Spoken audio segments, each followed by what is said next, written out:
ഷൊർണൂർ കുളപ്പുള്ളി ഇരട്ടമ്പലം ക്ഷേത്രത്തിലെ മേൽശാന്തി ഇപ്പോൾ ട്രിപ്പ് മൂഡിലാണ്.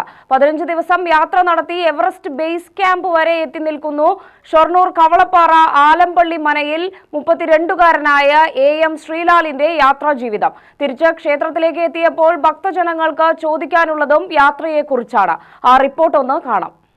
ഷൊർണൂർ കുളപ്പുള്ളി കല്ലിപ്പാടം ഇരട്ടമ്പലം ക്ഷേത്രത്തിൽ പൂജ ചെയ്തിരുന്ന മേൽശാന്തിക്ക് എവറസ്റ്റ് കൊടുമുടി കയറാൻ ഒരാഗ്രഹം. പിന്നീടൊന്നും നോക്കിയില്ല.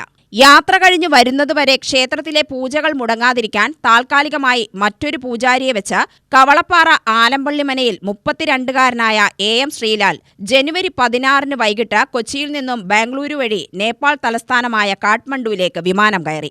17 കാഠ്മണ്ഡുവിലെത്തി ട്രെക്കിങ്ങിനുള്ള സാധനങ്ങൾ വാങ്ങിയ ശേഷം 40 മിനിറ്റ് നേരം കൊണ്ട് അടുത്ത വിമാനത്തിൽ കയറി ലുക്ലയിലെത്തി. പിന്നീട് എവറസ്റ്റ് ലക്ഷ്യമിട്ടുകൊണ്ടുള്ള യാത്ര ആരംഭിച്ചു. എല്ലാ ദിവസവും രാവിലെ 7 യാത്ര ആരംഭിച്ച് വൈകിട്ട് 3 മണിയോടെ നിർത്തും. പിന്നീട് അടുത്ത ദിവസം വീണ്ടും യാത്ര തുടരും. ഇത്തരത്തിൽ 14 ദിവസം കഴിഞ്ഞപ്പോൾ ശ്രീലാൽ തന്റെ ലക്ഷ്യസ്ഥാനത്തെത്തി. 5364 മീറ്റർ ഉയരത്തിൽ സ്ഥിതി ചെയ്യുന്ന എവറസ്റ്റ് ബേസ് ക്യാമ്പും അങ്ങനെ കീഴടക്കി. -32 ഡിഗ്രി തണുപ്പും ദുർഘടപാതയും എവറസ്റ്റിലേക്കുള്ള യാത്രയ്ക്ക് വെല്ലുവിളി ഉയർത്തിയെങ്കിലും അതിനെ മറികടന്ന് തന്റെ സ്വപ്നലോകം മുന്നിൽ കണ്ടായിരുന്നു ശ്രീലാലിന്റെ യാത്ര.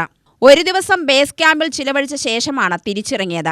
ജനുവരി 30 നാട്ടിൽ തിരിച്ചെത്തിയ മേൽശാന്തിയോട് ക്ഷേത്രത്തിലെത്തിയ ഭക്തജനങ്ങൾക്ക് ഒന്നേ ചോദിക്കാനുള്ളൂ: യാത്ര എങ്ങനെയുണ്ടായിരുന്നു സ്വാമിയെന്ന്. കുട്ടികൾ മുതൽ മുതിർന്നവർ വരെ മേൽശാന്തിയുടെ എവറസ്റ്റ് യാത്രയെക്കുറിച്ചായി പിന്നീട് ചോദ്യം.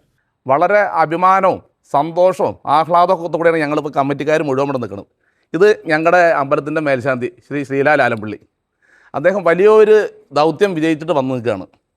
ഹിമാലയത്തിൻ്റെ ബേസ് ക്യാമ്പ് വരെ കയറി കഴിഞ്ഞ ജനുവരി മാസത്തിൽ എവറസ്റ്റ് കയറിയിട്ട് വന്ന് നിൽക്കുകയാണ്. കേരളത്തിലെ ഒരു ക്ഷേത്രത്തിലും ഈ എവറസ്റ്റ് കയറിയിട്ടുള്ള ഒരു മേൽശാന്തി ഉള്ളതായിട്ട് ഞാൻ കുറേ നോക്കി, അറിയില്ല. അപ്പോൾ അതിൽ ഏറ്റവും അഭിമാനം ഞങ്ങൾക്ക് ഉള്ളതാണ്. ഞങ്ങളുടെ തിരുമേനി എവറസ്റ്റ് കയറിയ ആളാണെന്ന്. പാലക്കാട് ജില്ലയിലാകെ 3 ആളൊട്ടെയാണ് ഇപ്പോൾ ഇദ്ദേഹത്തെ കൂട്ടിയിട്ട് എവറസ്റ്റ് ഈ പറഞ്ഞ സ്ഥലത്തേക്ക് എത്തിയിട്ടുള്ളൂ എന്നാണ് മനസ്സിലായത്. അതുകൊണ്ട് ഇനിയിപ്പോൾ ഭഗവാന്റെ ആ എല്ലാവിധ പിന്തുണയും അദ്ദേഹത്തിന് ഉണ്ടായിരുന്നു എന്നുള്ളത് ഞങ്ങൾക്ക് നല്ല അറിയാം. അദ്ദേഹത്തിന് അങ്ങനെ 3 നേരം ഭഗവാന് വേണ്ടിയിട്ട് പൂജയും കാര്യങ്ങളും ചെയ്യണതിൻ്റെ ആ ഒരു ശക്തി അദ്ദേഹം വളരെ യാത്രയ്ക്ക് ഇഷ്ടപ്പെടുന്ന. ചില സമയത്ത് ഒരു ബൈക്കിൽ മുമ്പൊരു ഹിമാലയൻ ബൈക്കാണുള്ളത്, അതുകൊണ്ട് ഒരു 2 ദിവസത്തെ ടൂറൊക്കെ പോകുന്നത് കാണാറുണ്ട്.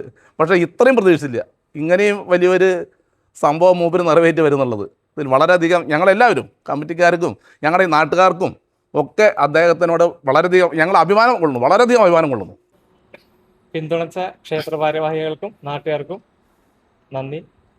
എന്തായിരുന്നു ഇങ്ങനെ ഒരു യാത്രയുടെ പിന്നിൽ? ദൈവത്തിന്റെ അനുഗ്രഹവും. അങ്ങനെ ഇങ്ങനെ ഒരു ജസ്റ്റ് യാത്രയുടെ പിന്നിൽ എന്തായിരുന്നു? അതൊരു പാഷനാണ്, അതങ്ങനെ തുടർന്നുകൊണ്ടിരിക്കുന്നു ജോലിയോടുകൂടി. കഴിഞ്ഞ 13 വർഷമായി കുളപ്പുള്ളി കല്ലിപ്പാടം ഇരട്ടമ്പലം ക്ഷേത്രത്തിൽ AM ശ്രീലാൽ മേൽശാന്തിയായി ജോലി ചെയ്യുന്നു. കഴിഞ്ഞ വർഷങ്ങളിൽ ഹിമാചൽ പ്രദേശ്, ജമ്മു കാശ്മീർ തുടങ്ങിയ സംസ്ഥാനങ്ങളിൽ യാത്ര ചെയ്തിട്ടുണ്ടെങ്കിലും എവറസ്റ്റ് കൊടുമുടി കയറിയത് ഇതാദ്യമാണ്. ലോകത്തുള്ള 7 പർവ്വതനിരകളിൽ കയറണമെന്നാണ് മേൽശാന്തിയായ ശ്രീലാലിന്റെ വലിയ ആഗ്രഹം. അച്ഛനായ ഉമയൂർ ക്ഷേത്രത്തിലെ മേൽശാന്തി ഹരിനാരായണനും അമ്മ അനിതയും യാത്രകൾക്ക് പൂർണ്ണ പിന്തുണയുമായി രംഗത്തുണ്ട്. UTV news, Palakkad.